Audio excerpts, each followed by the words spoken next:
주민들이 직접 지역의 사업과 예산을 정하는 주민참여예산제. 하지만 저조한 참여와 관주도의 운영으로 제자리를 찾지 못하고 있는 상황. 주민참여예산제의 현재와 미래를 알아봤습니다. 세계문화유산 등재를 추진 중인 한양도성. 하지만 사유지에 포함돼 있거나 부실하게 복원 관리되는 등 문제가 많은 한양도성의 현 상황을 알아봅니다.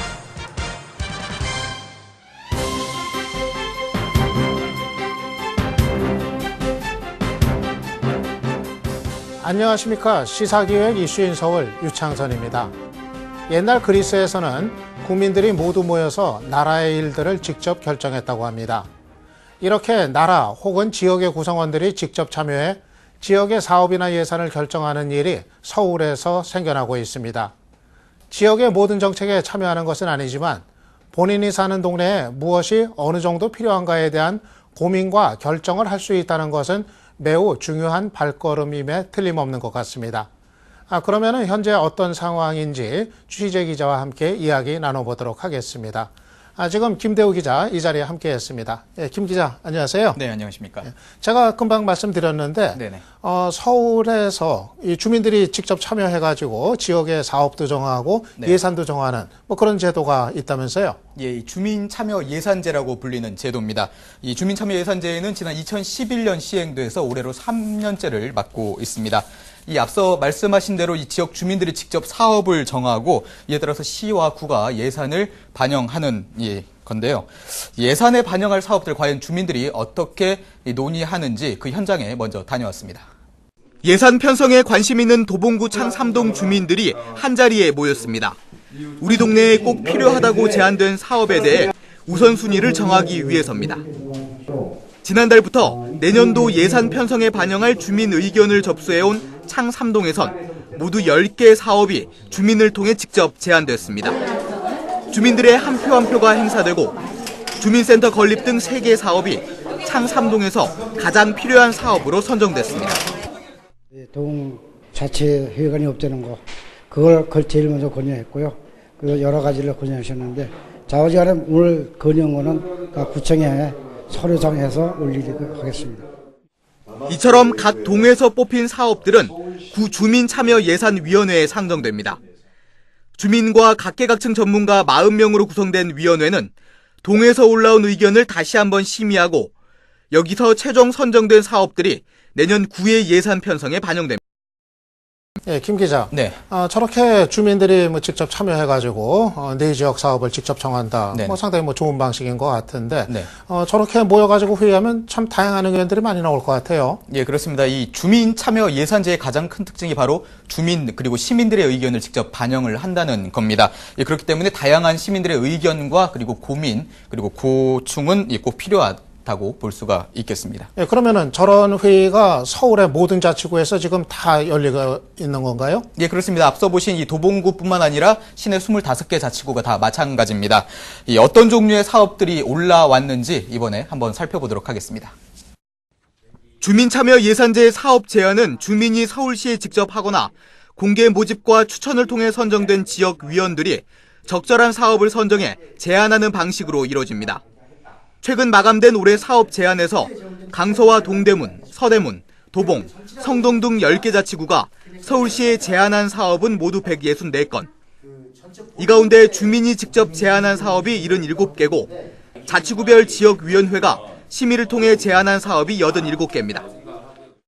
분야별로 살펴보면 공원과 관련된 제안이 34건으로 가장 많았고 문화체육과 건설 분야가 28건으로 뒤를 이었습니다. 반면 여성보육과 주택교통 분야는 가장 적었습니다. 공원 분야는 주로 공원이나 놀이터를 새로 만들어달라는 내용이거나 시설을 보수해달라는 게 대부분입니다. 또 문화체육 분야는 문화시설을 짓거나 축제성 행사를 개최해달라는 요구가 상당수를 차지하고 있습니다. 휴식과 운동, 여가에 대한 시민들의 높은 관심을 엿볼 수 있습니다. 건설 분야는 보행로 개선이 필요하다는 내용이 주를 이루고 있는데 아직도 시내 곳곳의 보행 환경이 열악하다는 것을 반증해주고 있습니다. 예, 지금 나온 내용들을 보니까는 네. 아직은 가까운 곳, 그러니까 내 집 주변에 있는 생활 편리 시설 같은 거, 네. 이런 거에 대한 요구가 많은 것 같아요. 예, 아무래도 이 생활과 가장 밀접한 연관이 있는 부분이기 때문일 것 같습니다. 네. 예, 그러면은 저 제도가 도입된 지 사실 뭐 그렇게 오래된 거는 아닌데 네네. 이 사업 추진하는 과정에서 뭐 별다른 문제 같은 건 없습니까? 물론 있었습니다. 실제로 지난해 결정된 올해 사업들이 올해 진행되고 있습니다. 그런데 이런 사업 가운데 무산 위기에 처해져 있는 것들이 상당수 있었습니다. 구멍 뚫린 주민 참여 예산제를 한번 들여다봤습니다. 종로구 화동 고갯길 정비 사업은 지난해 주민 참여 예산으로 선정됐습니다. 고갯길을 찾는 관광객과 차량의 편의를 위해 언덕 높이를 1m 낮추기로 한 겁니다.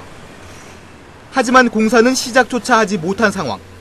주민 참여 예산이지만 정작 동네에서는 찬반 논란이 일고 있습니다. 책정된 예산은 3억 6천여만 원. 최근에는 서울시와 학계까지 반대의 의견을 내고 있어 사업 추진 자체가 불투명해지고 있습니다. 주민들이 참여를 해갖고 예산을 갖다 배정을 했으면은 시행을 해야 되는 거 아닙니까? 그만큼 저거 하기 전에 저거 구나 시에서도 그거에서 많이 관심을 갖고 봤을 텐데 통과까지 된 것 같다 안 한다는 건 이건 잘못된 걸로 알고 있습니다. 지난해 결정된 전통 한옥 보존 사업도 상황은 마찬가지입니다. 한옥 재료를 보관한 창고를 짓기로 했지만 아직 부지조차 찾지 못했습니다. 서울시에서 받아둔 예산만 3억 원 정도. 사업은 무산될 위기입니다. 개인이 좋은 아이디어가 있어서 이 돈을 넣으면서 서울 선정될 수도 있는 거예요. 그런 부분이 있기 때문에 약간은 좀 오해의 소지가 많이 있을 수도 있죠. 시나 구의 어떤 행정의 방향하고 주민 제안으로 들어와서 그 선정이 되는 사업하고 방향 있게 부딪혀버리니까 그런 문제가 생깁니다. 예, 그런데 지금 보니까 네. 주민들이 결정한 사업인데 주민들이 반대한다. 이거는 어떻게 된 경우예요? 주민들이 제출한 이 사업이라고는 하지만 실제로 주민들의 의견이 제대로 반영되지 않았기 때문입니다. 또 무산위기의 사업이 이렇게 줄줄이 나오면서 사업 타당성 역시 제대로 검토되지 않았다는 그런 비판도 적지 않습니다. 예, 주민 참여 예산제인데 주민 의견이 제대로 반영 안 된다. 네. 그거는 좀 문제인 것 같아요. 예, 그렇습니다. 이 주민 참여 예산제가 취지를 못 살리고 있다는 이유 중 가장 큰 하나가 바로 이 사업의 결정 과정 때문이었습니다. 이 주민 참여라고는 하지만 정작 일부 지자체에서는 사업을 결정하는 회의에 이 공무원들이 참석하는 횟수가 적지 않았습니다. 강서구 주민참여예산제 운영 조례입니다. 주민 제안을 결정하는 위원회, 구청 공무원 여러 명을 반드시 포함시키도록 규정하고 있습니다. 다른 자치구도 사정은 마찬가지입니다. 광진과 강북구 등 상당수 자치구가 구청 국장과 보건소장을 주민참여예산위원으로 두고 있습니다. 그만큼 순수 주민 참여율은 떨어질 수밖에 없는 상황. 여기에 자칫 주민의 의사가 아니라 공무원이나 구청장의 입김이 작용할 수도 있다는 우려도 있습니다. 때문에 서대문 등 일부 자치구는 주민참여예산위원을 모두 주민으로 구성하고 있습니다. 초창기에 주민참여예산제를 도입한 그 구들을 분석해 보니까 그 공무원들이 참여하게 되면은 뭐 유연하게 이제 운영할 수 있는 부분은 분명히 있습니다. 그렇지만 어떤 좀 형식화돼가는 경향이 있더라고요. 공무원들이 많이 개입되게 되는 거죠. 주민 참여 예산 사업의 선정 방식도 문제입니다. 상당수 자치구가 문서만 확인하고 있고 현장 답사 등을 하는 자치구는 극히 드뭅니다. 공정성이 떨어질 수 있다는 주장이 제기되고 있는 이유입니다. 우리 예산위원들도 구에서 올린 거를 어느 정도 인정을 해요. 인지를 해요. 그런 것들은 전부 카트화된답니다. 이처럼 주민 참여 예산제의 문제점이 하나둘씩 드러나고 있는 만큼 이를 해결하기 위한 방안 마련이 시급하다는 목소리가 나오고 있습니다. 먼저 주민 참여를 활성화시키기 위해서는 기존 9단위의 주민 참여 예산위원회를 동 단위와 같이 세분화해야 한다는 의견이 있습니다. 또 주민은 순수 사업만 제시하고 구청은 그에 따른 예산만 책정하는 식으로 공무원들의 개입을 줄여 나가야 한다는 지적도 있습니다. 동 단위로 진행하는 거죠. 아니면은 아파트 단위로 한번 해서고요. 그런 거를 해주는 역할 중에 좀 관해서 해줄 부분 같고요. 그러면 오히려 이전하게 다르게 좀 민관이 협력해서 그건 진행해도 되고요. 네, 김 기자. 네. 잘못하면은 무늬만 주민 참여 예산제다 이런 얘기도 나올 수가 있겠어요. 예, 그렇습니다. 주민이 참여해서 예산 결정하는 회의에 공무원들이 나와서 이제 주도를 한다. 네네. 이거는 원래 그 취지하고는 좀 다른 거 아니에요? 예, 그렇습니다. 그래서 일부 이제 자치구, 극소수지만 일부 자치구가 이 공무원을 위원회에서 배제하고 있는 이유가 그 때문이겠죠. 이 주민이 참여해서 예산을 짜는 게 진정한 주민 참여 예산제이지 않습니까? 그만큼 주민 참여율을 높이고 또 공무원의 비율을 낮출 수 있는 방안 반드시 마련돼야 할 것으로 생각됩니다. 예, 아무쪼록 좀 제대로 된 주민 참여제가 이루어져 가지고 네. 우리 그 풀뿌리 민주주의 기초가 좀 튼튼해졌으면 합니다. 네. 예, 김대우 기자 오늘 수고 많으셨습니다. 네.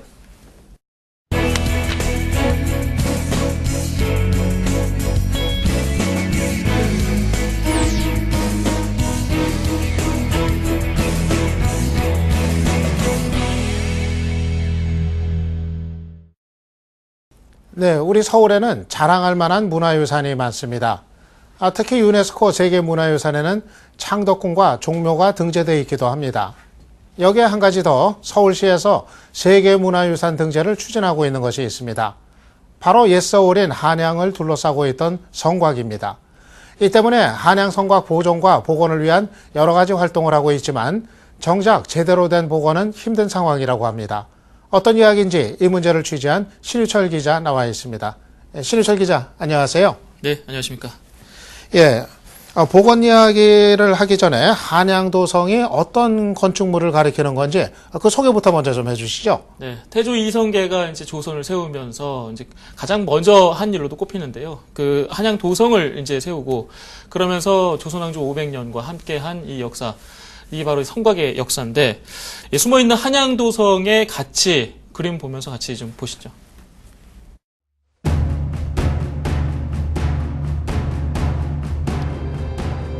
종로구 사직공원에서 인왕산으로 이어지는 서울 성곽길. 듬직하게 산을 둘러싼 이 성이 바로 한양도성입니다.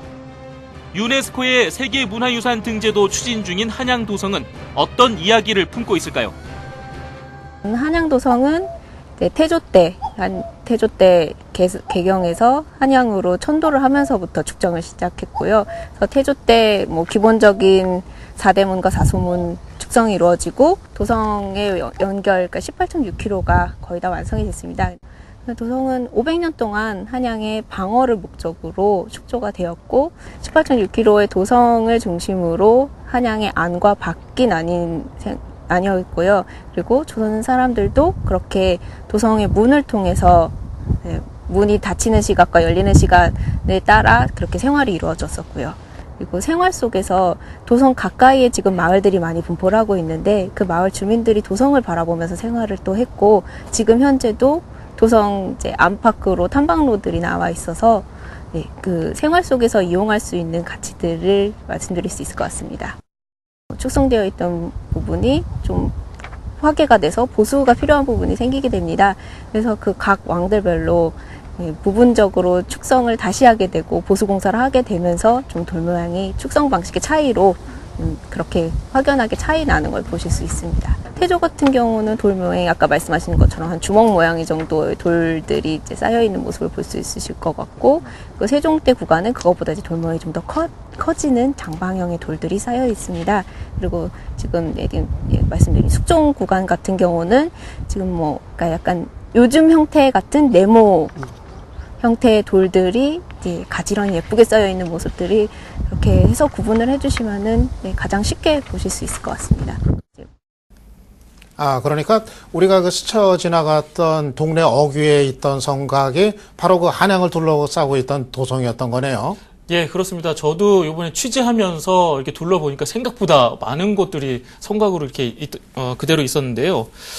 이 한양 도성이 사실상 유실되거나 훼손된 것들이 많아서 그것을 이제 서울시가 발굴을 해서 다시 한번 그 복원에 대한 기틀을 잡겠다, 이런 좀 계획을 발표하기도 했습니다. 같이 화면으로 좀 보시죠. 안중근 의사 기념관 위쪽에 남산공원 입구입니다. 중부 공원녹지 사업소와 분수대는 모두 1960년대에 지어졌습니다. 일제강점기 일왕을 신격화하기 위해 만든 조선 신궁의 터이기도 합니다. 서울시는 이 일대에 성곽 일부가 묻혀 있을 것으로 추측하고 있습니다. 이에 따라 한양도성을 유네스코 세계문화유산 등재에 앞서 묻혀 있는 성곽길에 대한 발굴 작업을 추진합니다. 완전했던 한양도성이 어떻게 훼손됐고 철거됐는지의 과정을 입증하기 위해서입니다.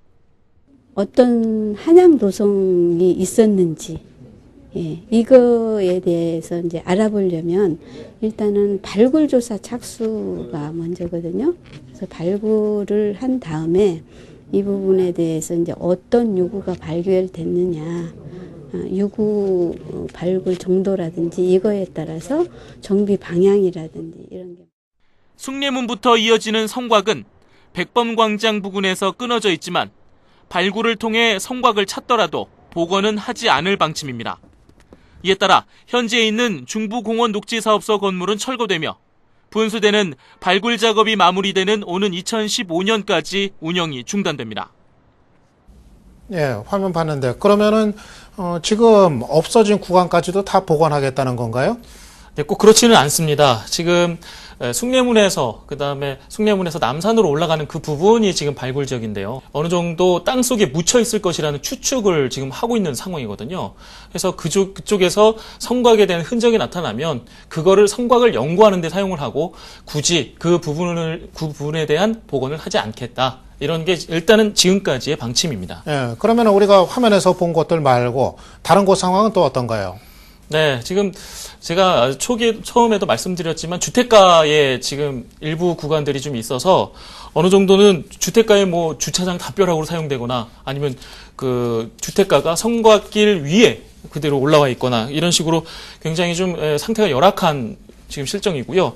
그렇다고 복원이 된 부분에 대해서도 좀 말들이 좀 많습니다. 복원이 좀 고증 없이 복원이 되는 바람에 현재 좀 흉물스럽게 지금 그 모양을 갖고 있는 곳들도 있거든요. 화면을 보면서 제가 자세하게 설명을 해드리겠습니다. 1990년대 조성된 종로구 홍파동 빌라촌입니다. 지상 5층 높이의 빌라, 주차장으로 들어가 봤습니다. 주차장 벽면은 다름 아닌 한양도성의 성벽입니다. 더 놀라운 사실은 성곽 위에 바로 주택을 지은 겁니다. 줄잡아 빌라 10여 채가 성곽 위에 세워져 있습니다. 이 집뿐만이 아닙니다. 언뜻 보기엔 돌을 쌓은 축대 같지만 성곽의 일부입니다. 문화재가 빌라와 한옥집 사이에 묻혀 있는 겁니다.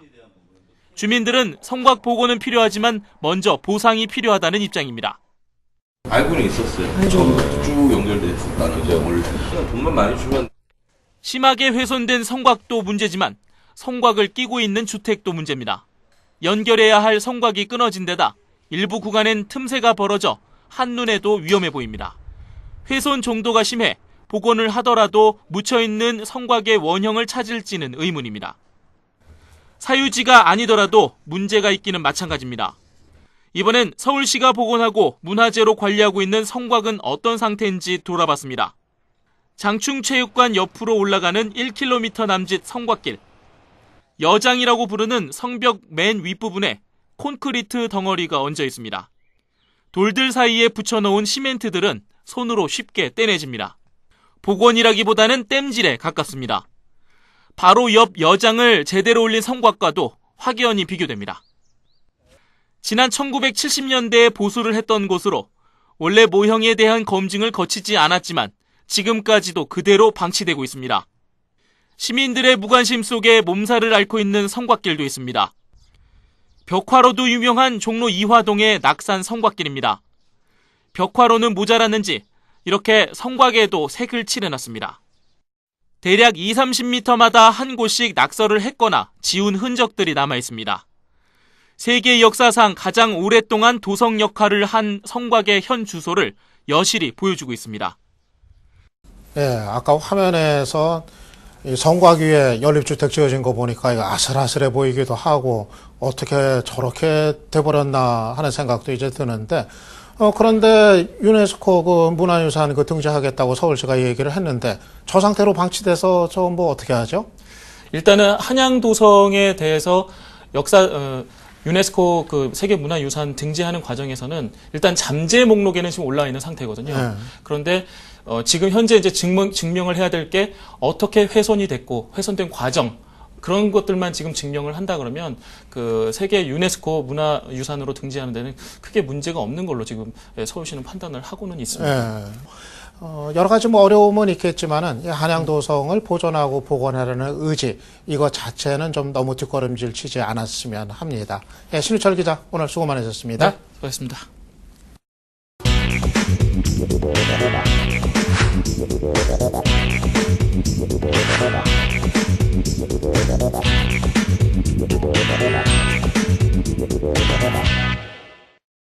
네, 시사교육 이슈인 서울 이번 시간은 이슈가 되고 있는 뉴스를 중심으로 많은 분들의 의견 들어보는 SNS 톡톡 시간입니다.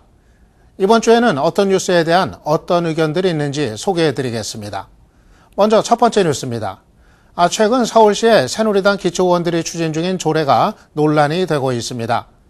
해당 조례는 새마을 지도자에 대한 예우와 각종 사업에 대한 지원, 새마을 단체의 토지 등 공공재산을 무상임대해 줄 수 있다는 등의 내용을 담고 있는데요.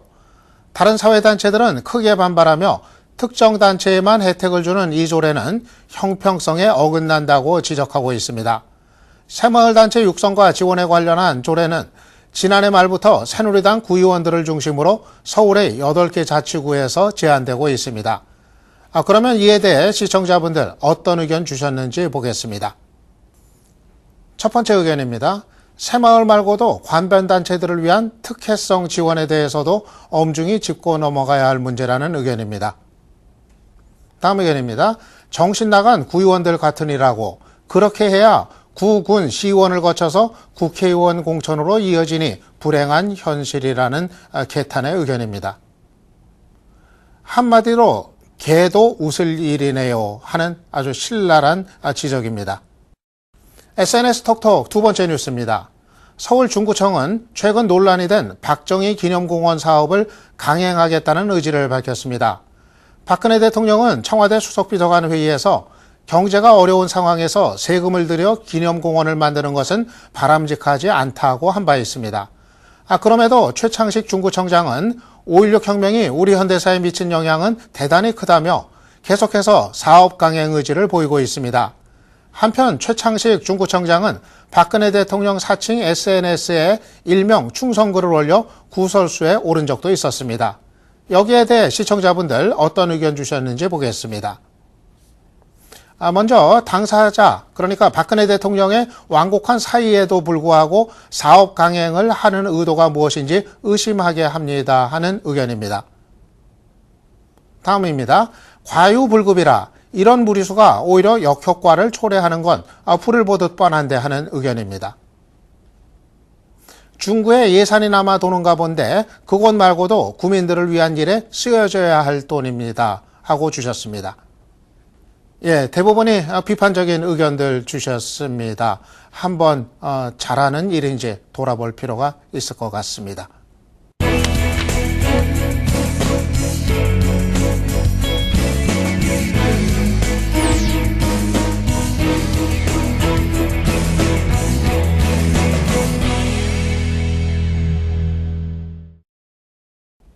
네, 오늘 시사교육 이슈인 서울 어떻게 보셨습니까? 주민들이 자기가 사는 지역의 사업들을 결정하고 예산을 책정할 수 있는 주민참여 예산제. 주민들의 저조한 참여율과 공무원들의 잘못된 관행으로 자칫하면 그 의미와 내용이 왜곡돼서 진행되지 않을까 걱정이 되기도 합니다. 우리의 권리는 우리가 챙겨서 좀 더 좋은 우리 지역을 만들 수 있는 기반이 되기를 바라봅니다. 저희 시사기획 이슈인 서울은 시청자 여러분과 함께하고 있습니다. 매주 새로운 주제가 올라오는 SNS 톡톡에 많은 의견 부탁드립니다. 오늘 시청해 주셔서 감사합니다.